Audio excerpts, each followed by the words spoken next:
Welcome back. We're here with safety expert Ashley Glinka, and we've been talking about ways in which you can keep yourself safe when you're traveling abroad, when you're traveling domestically. It really doesn't matter. You need to understand where it is you're going. And just before the break, we were discussing the University of Pittsburgh student, Sudishka, who unfortunately, it sounds like it's a grim outcome for her, but she's in a completely different country. And so now her parents are having to deal with a completely different set of rules. So what should we know before we head out? So definitely before you travel out, you want to make sure that you're looking at how your health insurance plays into when you're in another country if something happens.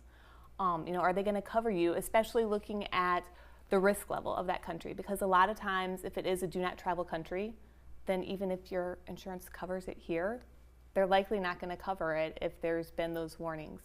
The laws.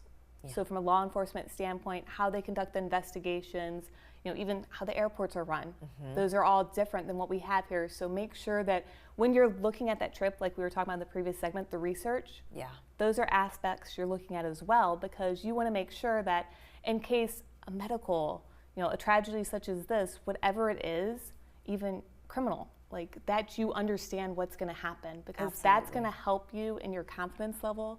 And it's also going to help you stay out of that reactive mindset and falling into paranoia. That's true. That's true. I think about sometimes some of these countries that they will arrest someone at the airport because they found something on them that was contraband in that particular country. So know what those things are. And before we even got started, you were talking about prescription medications, something that you legally obtained here in this country. How does it translate elsewhere? Yeah, because not everything, it's maybe legal here, but it's not legal there. So make sure you're aware of that, and like that medical marijuana for one thing. that you've prepared yourself for, okay, like maybe I can't travel here, maybe I have to change my travel plans, or if it's something where you just need those extra notes and extra layers to prove, like going through those aspects. And just do your research, just really understand and take the time before you get your heart set on going to a particular place, right? Because I mean, you could say, oh, I want to visit the shores of wherever, but if it's really dangerous and if there's an actual travel advisory, I should say, travel advisory, you just might want to wait, go someplace else.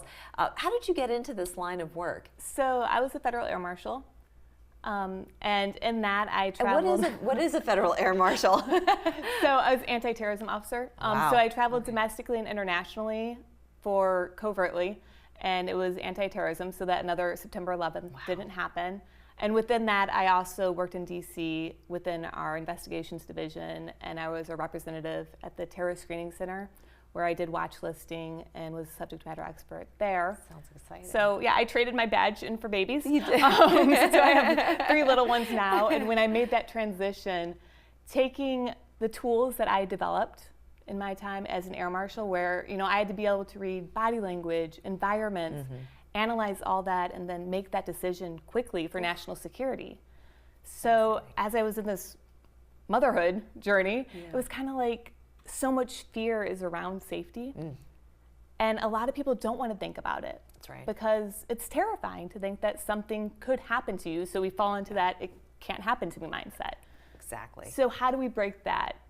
And how do we make a culture shift to where security is more than a checklist? It's actually a mindset shift of being proactive. Indeed. And looking at the things that we can see around us, and instead of just being aware, being like you were when that last segment when you were talking about, okay, like I saw something, but instead of just seeing it, I didn't just sit back and say, okay, like I'm just gonna ignore that. It didn't happen. Like you made eye contact. So having that plan in place of if I see something that makes me uneasy, what am I going to do? Can I just get up and leave and avoid even getting myself into an incident?